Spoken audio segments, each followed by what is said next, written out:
Hey friends, welcome to the channel. My name's Craig. In this video, we're going to be looking how we can get your drums from sounding like this to this, only using stock plugins, and I've included a free download to this rack in the description below. Let's jump in and see how all this works. So I'm going to start from scratch. By the way, check out the Construct 3 UK Drums free download on their YouTube page. Also, the link is in the description below. This beat is a free download from their YouTube page, so check that out. So first off, what I'm going to do is go to audio effects. I'm going to start by putting a utility right at the start. This is mostly comprised of samples and drum racks, and if we look at this on the group, if I pull this down and we look at the volume here, we're going above 0 already, and it's kind of clipping in places, almost clipping, so it doesn't leave us much headroom. So we could go in and we could turn all the individual channels down, but it's just a lot quicker if we just put on a utility and we can go -6.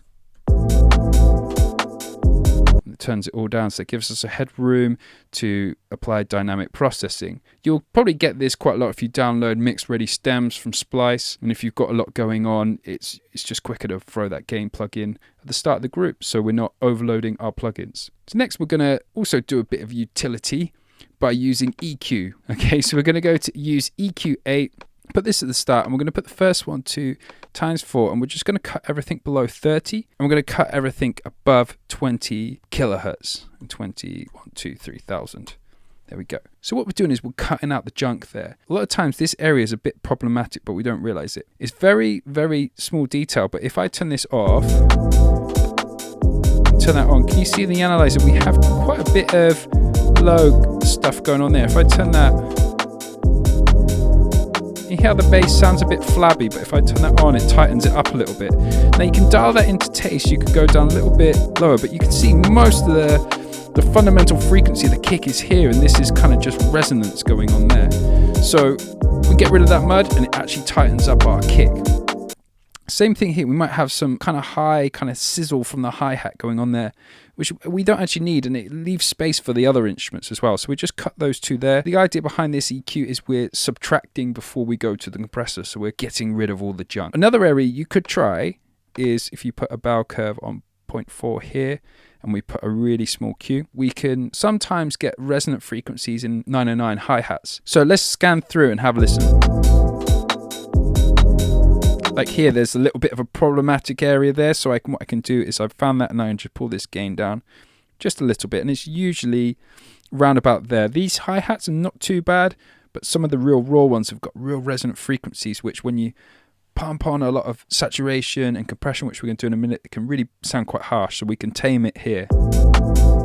So this is before, this is after. Nothing dramatic, it's quite boring, but it's just going to focus in the sound. Next step is we're going to look at dynamics, which we're going to use the glue compressor. Now the glue compressor is based on the SSL G-bus compressor. This was designed to be used on the mixed bus, so gluing everything together, but it also works really well on instrument groups. Now it doesn't just have to be on instrument groups, you can apply it to single tracks as well, but it's just a very good compressor. And what I really like about it as well is very simple. There's not that many dials, there's not as many things to go wrong. First off, we're going to get the compressor working by turning down the threshold until we get this gain reduction dial flipping up to about -5 dB of gain reduction. So it's got to be flicking in between there. Let's hear it. Again, this is to taste, so use your ears, but it's just a rough guide.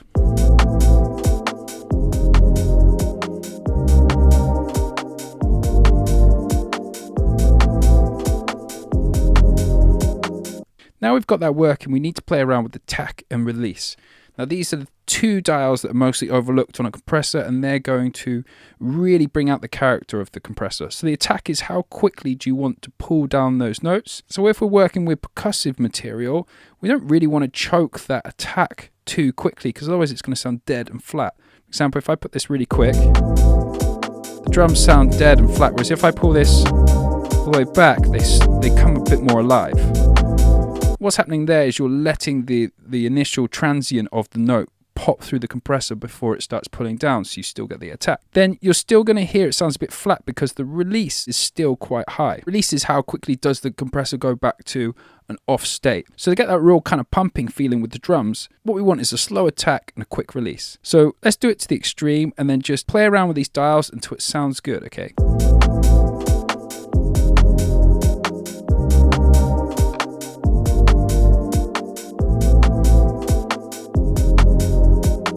Okay, I kind of like it there. I'm going to keep the ratio the same. And now what I'm going to do is make sure it's not losing too much volume. And I can do this by just pressing play.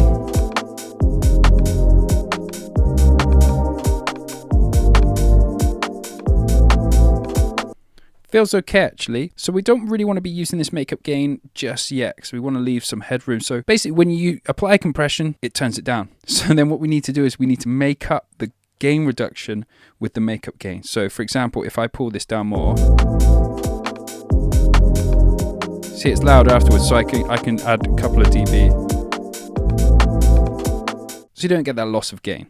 Okay, so next step, we're going to look at saturation. Yes. Okay, again, another little kind of overlooked tool. So we drag this in. Now, there's a few features on this saturation plugin that get overlooked. So first one is DC. DC essentially makes the saturation a lot cleaner. Then we have bass. So bass is how much of the low frequency we are going to send through the saturator. So it's almost like a sidechain filter on a compressor. So if I turn this all the way up, it sounds broken. So we can turn that down, that lets more of the lower frequencies bypass the saturator so we don't get that kind of broken sound. And then we can drive it a little bit. Next thing here is the next filter section here. We can do a bandwidth and then choose a frequency area where we want to apply some saturation to. So I'm going to put the depth so you can hear it.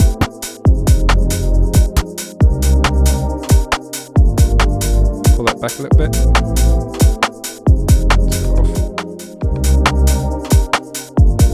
Nice. Put the soft clip on.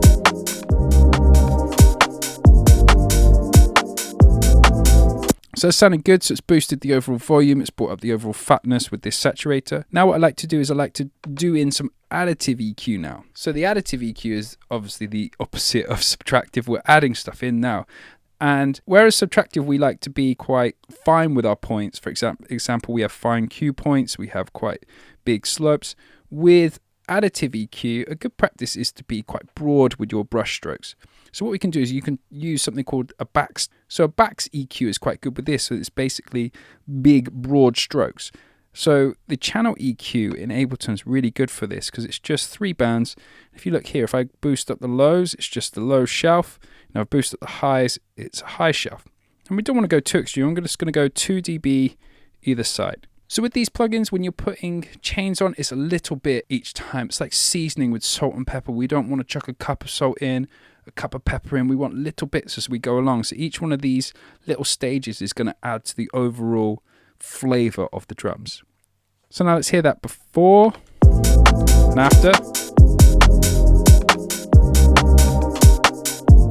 So it does bring a little extra something to it, which is great. The last one is completely up to you.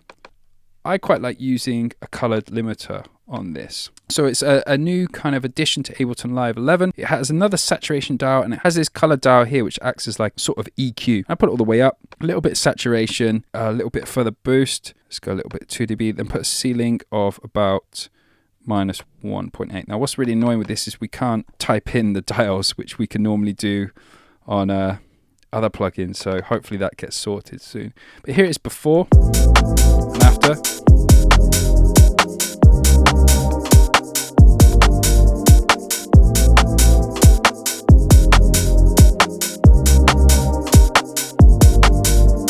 Fantastic, and that's it. And then we're going to group these together because like I said, I'm going to give you this as a free download. So we go Command G to group it.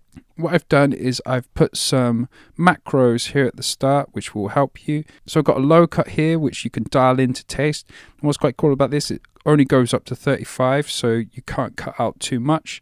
So you can use your ears here, or you can type in a predetermined value like 30. Then I have the compression, so what that does is that does the threshold. So dial that into taste, attack and release, and turn this all the way fast. Look here, you have a quick attack and a slow release, so you have the opposite.